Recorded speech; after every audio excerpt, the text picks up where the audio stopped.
Meus irmãos, a paz do Senhor Jesus, vamos dar continuidade a este assunto. Nós estamos falando sobre a teoria pré-tribulacionista ou pré-tribulacionismo, que revela que Cristo vai arrebatar a igreja antes da grande tribulação. Então, vamos para mais alguns argumentos a respeito dessa teoria. Meus irmãos, então vamos agora trazer alguns argumentos essenciais a respeito do arrebatamento pré-tribulacionista. Então, eu coloquei aí o primeiro conceito que nós entendemos, que os mestres entendem, é que a igreja ela é o mistério de Deus, que esteve oculto, né? Deus nos elegeu antes da fundação do mundo. Então, na antiga aliança, nós não tinha essa revelação a respeito da igreja do Senhor. Então, Deus tratava com o povo de Israel, Deus falava, se revelava o projeto, Deus tinha arquitetado o povo de Israel para ser uma nação sacerdotal. Mas quando você lê Mateus, capítulo 16, e o versículo de número 18, diz assim: pois também te digo que tu és Pedro, e sobre esta pedra edificarei a minha igreja, e as portas do inferno não prevalecerão contra ela. Então, a igreja do Senhor é uma instituição por Deus edificada, estabelecida, constituída. Então, ela é um mistério. E por conta desse mistério, Deus não irá permitir esse mistério passar por um tempo de ira.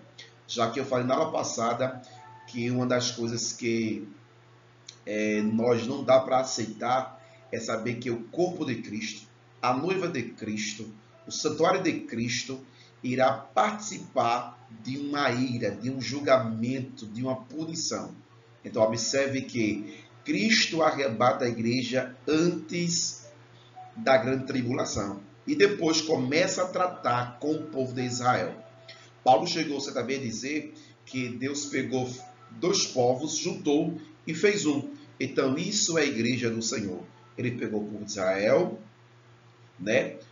Aqueles que aceitaram a Cristo pela fé, lógico, aquele que reconheceram a obra de Cristo, e pegou os gentios, juntou e fez a igreja. Então a igreja ela é constituída de quem? Dos povos judeus e também dos gentios, aqueles que não são israelitas, não faz parte ali da descendência de Abraão, Isaac e Jacó. Amém, meus irmãos? Então, eu queria que você entendesse isso, né? Agora, lógico que existe o Israel remanescente. Deus irá tratar com a nação de Israel. Então, nós fazemos a distinção entre a igreja e o povo de Israel. E a igreja é constituída, né, de pessoas que aceitaram a Cristo como Salvador, tanto judeus como gentios. A segunda argumentação é a respeito dessa distinção entre Israel e a igreja. Então, um certo homem de Deus, um certo escritor, ele coloca algumas contradições, né, entre a igreja e o povo de Israel, como faz dessa distinção. Ele vai dar alguns motivos que comprovam que a igreja é uma instituição e o povo de Israel é um povo distinto da igreja. Israel, nação. Israel que tem a promessa e que tem aliança com Deus, com Jeová. Então vamos citar aqui, por exemplo, algumas distinções e algumas contradições que revela e que vai nos dar essa base para distinguir Israel da igreja do Senhor. Veja a primeira contradição, se você observar aí. Então, existe uma extensão de revelação bíblica para o povo de Israel. Então, se nós observarmos, quase 4/5 da Bíblia tem uma direção para o povo de Israel. Já para a igreja, cerca de 1/5 das revelações bíblicas é para a igreja do Senhor. O propósito divino para Israel é que Israel tem as promessas terrestres nas alianças. Já a igreja tem as promessas celestiais no Evangelho. Na descendência de Abraão, Israel, né, é a descendência física, dos quais alguns se tornaram descendentes espirituais. Então, a igreja iniciou-se com o povo judeus, né? Agora, a igreja, observe que toda descendência ela é espiritual.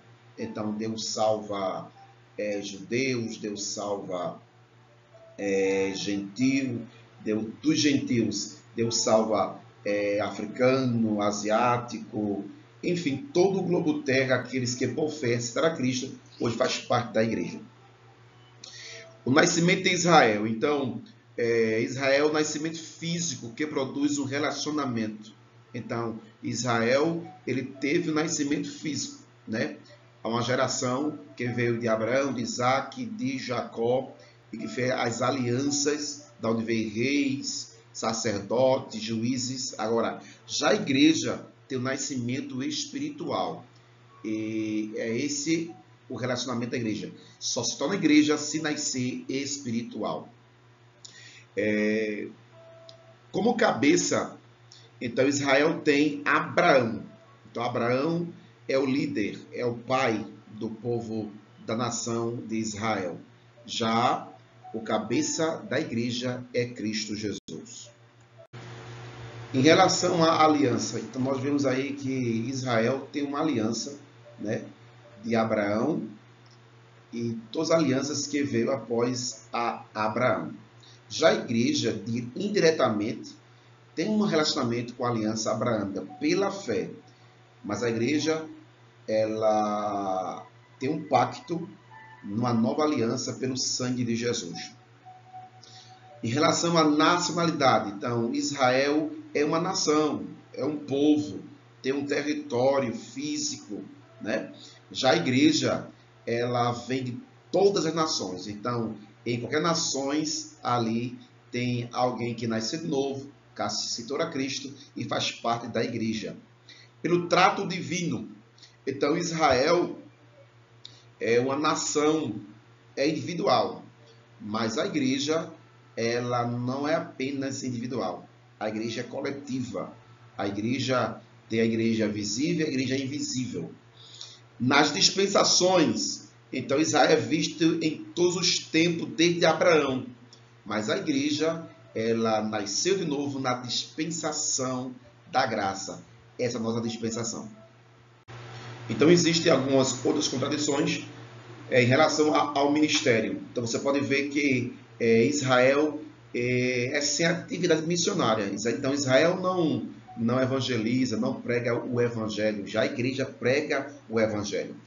Em relação à morte de Cristo, observe que a nação de Israel, né, ela teve uma culpa em relação à morte de Cristo. Já a igreja, ela foi salva pela morte de Cristo.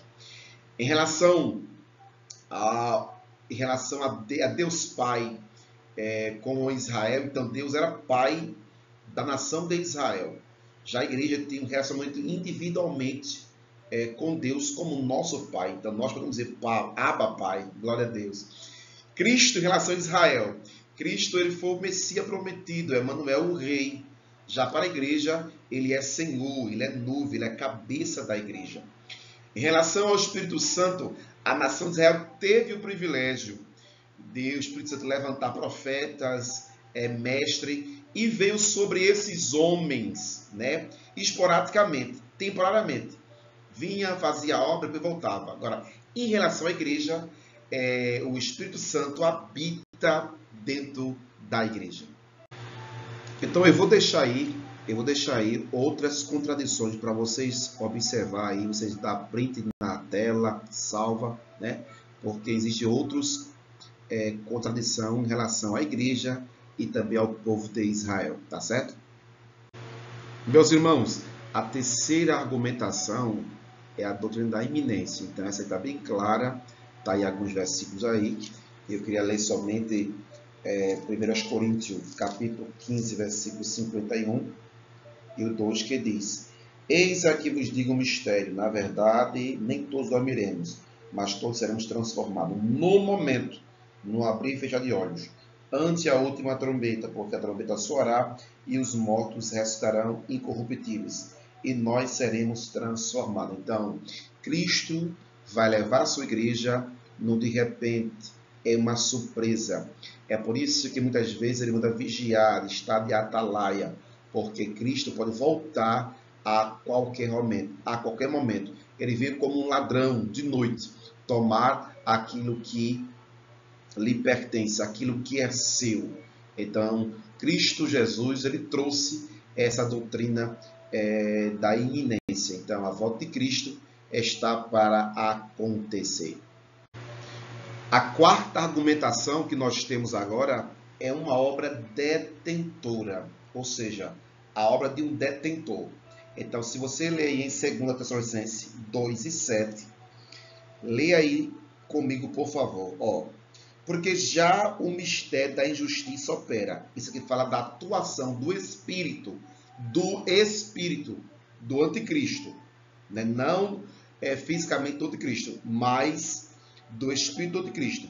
Agora, somente um que agora resiste, até que do meio seja tirado. Então, esse versículo aqui aponta para o Espírito Santo, junto com a igreja, resistindo essa operação, esse trabalhar, essa influência do Espírito do Anticristo. Então, e observe que até do meio se é tirado. Então, o Espírito Santo vai tirar, vai arrebatar a igreja. Glória ao nome de Jesus. É por isso que a igreja não passará pregando tribulação. Porque quando o anticristo ele for assumir, né, o seu trono, o seu governo, né, na grande tribulação, o detentor já tem levado com ele a igreja do Senhor, a noiva do Cordeiro. A quinta argumentação que nós temos é que por que a igreja não passará pela grande tribulação? Porque o arrebatamento da igreja, né, ela é o início do dia do Senhor para alguns outros eventos que está por vir. Então, há uma necessidade de um intervalo. Como assim um intervalo? Então, após Cristo arrebatar a igreja, então, nós se deparamos no tribunal de Cristo, depois nós iremos se encontrar, né? Haverá uma apresentação de Cristo para com o Pai, então nós iremos para as bodas do Cordeiro.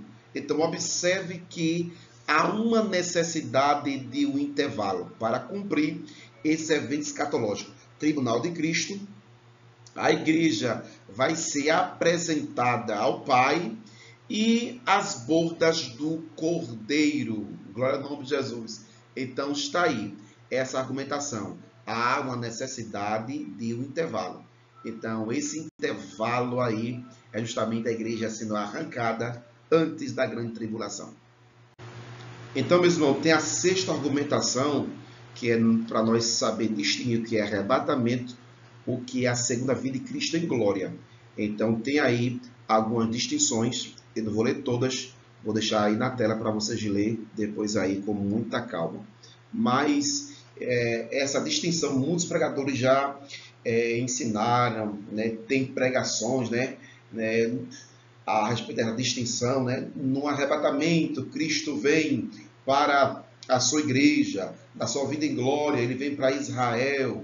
Na primeira vinda, ele vem sobre os ares, sobre as nuvens. Na segunda vinda em glória, ele pisa o Monte das Oliveiras. Então, são várias as distinções a respeito do arrebatamento e também da vinda de Cristo em glória. Então, tá aí mais comparações, né? No arrebatamento, os crentes vão para o tribunal de Cristo, né? Receber seu galardão. Já na vinda de glória, são os gentios que são julgados. No arrebatamento, os gentios